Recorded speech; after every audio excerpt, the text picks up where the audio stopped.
ಅಣ್ಣ, ನಾನಿಗೊಂದು ಒಗ್ಗಟ್ಟು ಕೇಳ್ತೇನೆ. ಆ ಒಗ್ಗಟ್ಟಿನ ಉತ್ತರ ಒಂದು ದೇವಾಲಯದ ಹೆಸರಾಗಿರ್ತದೆ. ಗೆಸ್ ಮಾಡ್ಲಿಕ್ಕೆ ರೆಡಿ ಇದೆಯಾ? ಎಸ್, ರೆಡಿ ಇದ್ದೇನೆ. ಓಕೆ.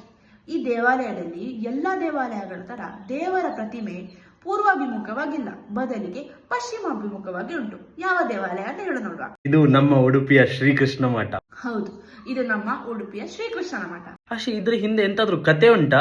ಹಾ, ಈ ದೇವಾಲಯದ ಹಿಂದೆ ಸಹ ಒಂದು ಒಳ್ಳೆಯ ಕತೆ ಇದೆ. ಕೇಳಲಿಕ್ಕೆ ರೆಡಿ ಇದೆಯಾ? ಹಾ, ರೆಡಿ ಇದ್ದೇನೆ. 16ನೇ ಶತಮಾನದಲ್ಲಿ ಕನಕದಾಸರು ಉಡುಪಿಗೆ ಬರ್ತಾರೆ. ಕನಕದಾಸರು ನಿಮಗೆ ಗೊತ್ತೇ ಇದೆ, ಅವರು ಭಕ್ತಿ ಪಂಥದ ಒಂದು ದೊಡ್ಡ ಹರಿದಾಸರಲ್ಲಿ ಒಬ್ಬರು. ಇವರು ಕೃಷ್ಣನ ಬಹು ದೊಡ್ಡ ಭಕ್ತರಾಗಿರ್ತಾರೆ. ಇವರು ಕೃಷ್ಣನ ನೋಡ್ಲೇಬೇಕಂತ ಉಡುಪಿಗೆ ಬಂದಿರ್ತಾರೆ.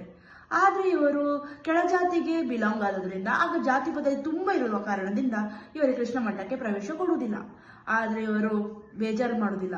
ಇರ್ಲಿ, ನಾನು ಇದ್ದ ಜಾಗದಲ್ಲಿ ಕೃಷ್ಣನ ಭಕ್ತಿಯಿಂದ ಪ್ರಾರ್ಥನೆ ಮಾಡ್ತೇನೆ ಅಂತ ಹೇಳಿ ಅವ್ರು ಕುತ್ಕೊಂಡ ಜಾಗದಲ್ಲಿ ಕೀರ್ತನೆಗಳು, ಭಜನೆ ಎಲ್ಲ ಮಾಡ್ತಾರೆ. ನಾವು ದೇವರನ್ನ ಭಕ್ತಿಯಿಂದ ಪ್ರಾರ್ಥನೆ ಮಾಡಿದಾಗ ದೇವರು ನಮ್ಗೆ ಒಲಿಯದೇ ಇರುವ ಕಥೆಯೇ ಇಲ್ಲ.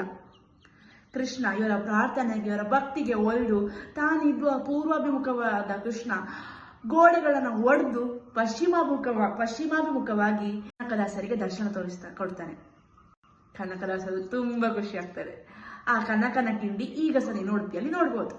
ಸೊ ಇದರಲ್ಲಿ ಒಂದು ಇಂಟ್ರೆಸ್ಟಿಂಗ್ ಫ್ಯಾಕ್ಟರ್ ಇನ್ನೊಂದೆಂತ ಅಂತ ಹೇಳಿದ್ರೆ, ಪರ್ಯಾಯದಲ್ಲಿ ಕುಳಿತುಕೊಳ್ಳುವ ಸ್ವಾಮೀಜಿಗಳು ಪರ್ಯಾಯದ ಮೊದಲನೇ ದಿನ ಅವರು ಕೃಷ್ಣನನ್ನ ಈ ಕನಕನ ಕಿಂಡಿಯ ಮೂಲಕವೇ ಫಸ್ಟಿಗೆ ನೋಡಿ ಆಶೀರ್ವಾದ ಪಡ್ಕೊಳ್ಳುದು.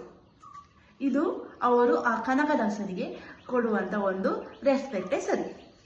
ಸೊ ಇದೇ ತರ ದಿನನಿತ್ಯವೂ ನಿಮ್ಮ ಮುಂದೆ ಹೊಸ ನಮ್ಮ ಸುತ್ತಮುತ್ತಲ ದೇವರ ಕಥೆಗಳು, ದೇವಸ್ಥಾನದ ಕಥೆಗಳು ನಿಮ್ಮ ಮುಂದೆ ತರ್ತೇವೆ. ನೀವು ನಮ್ಗೆ ಹೀಗೆ ಸಪೋರ್ಟ್ ಮಾಡ್ತೀರಿ. ನೀವು ಸಹ ಕೃಷ್ಣ ಮಠಕ್ಕೆ ಹೋಗಿದ್ರೆ ನಿಮ್ಮ ಅಭಿಪ್ರಾಯಗಳನ್ನ ಕಮೆಂಟ್ ಸೆಕ್ಷನ್ ತಿಳಿಸಿ. ಹೋಗಿಲ್ಲದಿದ್ರೆ ನಿಮ್ಮ ನೆಕ್ಸ್ಟ್ ಟ್ರಿಪ್ಪಿನಲ್ಲಿ ಕೃಷ್ಣ ಮಠಕ್ಕೆ ಹೋಗೋದನ್ನು ಮರಿಬೇಡಿ. ಧನ್ಯವಾದ.